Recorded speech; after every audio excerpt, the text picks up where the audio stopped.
सुभद्रा नुआ आवेदन को नहीं बड़ बेटे आसी वीडियो को संपूर्ण देखंतु एवं एहीपरी शॉर्ट न्यूज माध्यम सूचना चाहूले वीडियो को लाइक सहित चैनल को सब्सक्राइब कर रखंतु जहा फल लेटेस्ट अपडेट सर्वे प्रथम पहुंची पारिबो। आसंतु संपूर्ण खबर उपरे नजर पकेबा।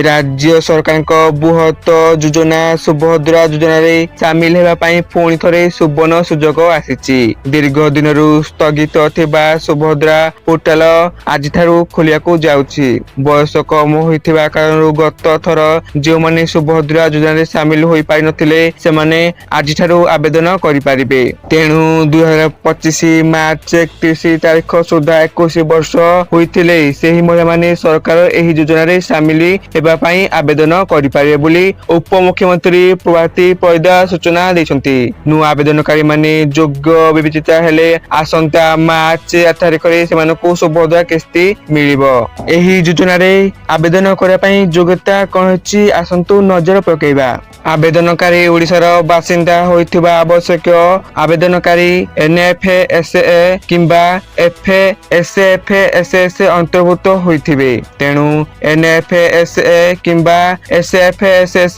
वंचित थिबा परिवारर जणे महिला सुभद्रा अधीन रे आवेदन करि पारिबे जदि तांको परिवार वार्षिक आय 2,50,000 होइथिबो आवश्यक। एही योजना अधीन रे योग्य हेबा पई आवेदनकारी बयस धार्य तारीख अनुसार 21 वर्ष किंबा अधिक वर्ष 60 वर्ष रु कम हेबा उचित।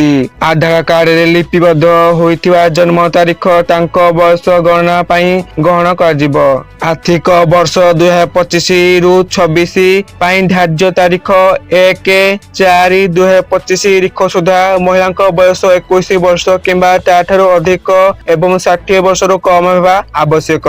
तेणु आवेदनकारी जन्म तारीख 2/4/1965 ठारू 1/4/2004 पर्यंत हेबा उचित। जदि आपनक एही सब योग्यता अछि आपनक निकट थिबा जनसेवा केंद्र किंबा अंगनवाड़ी केंद्र रे आपण आवेदन करि पारिबे। ए रहिछि संपूर्ण सूचना। आपण माने वीडियो को संपूर्ण देखथिबारु आपण मानकु धन्यवाद।